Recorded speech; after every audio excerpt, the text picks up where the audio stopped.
This is going to be a progression in the bear position to add a little resistance with hip extension. So in a previous video, I show having something under your foot. If it's carpet, a paper plate works really well. If you're on a smooth floor, a towel will do the trick. And I set myself up with my fingers spread nice and wide. I think about lightly pushing the ground away from me without excessively rounding my back. Elbows tucked in and my chin tucked a little bit towards my throat, right?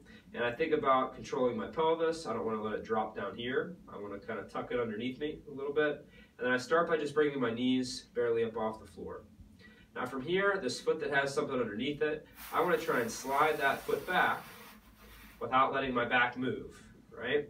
And for me, I try and stay in a range with patients where if they go all the way back and I see their back start to dip, I'd rather them stay in a short range. So maybe they do this here, where they can keep control of their back versus really focus on going all the way or all the way up towards their chest, right? So if you can move all the way into a straight position, that's great. But if you can't, initially starting in a short range is fine.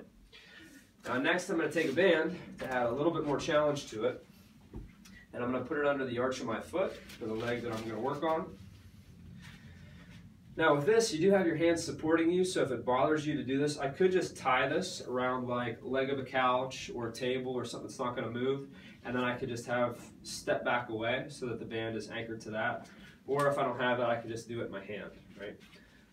I could even make a loop and have it so it wraps around one of my weight-bearing hands. Now, if I have this on my right foot, I like to have it around my opposite hand. It just seems to work a little better.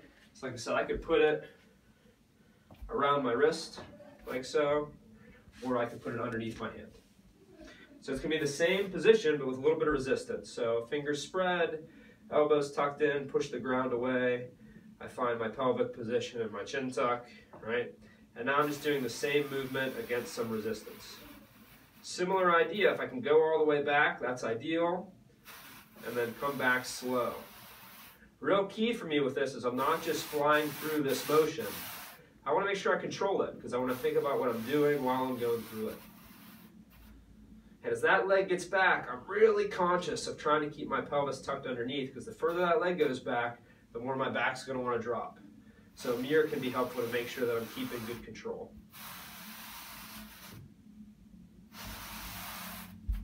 There you go.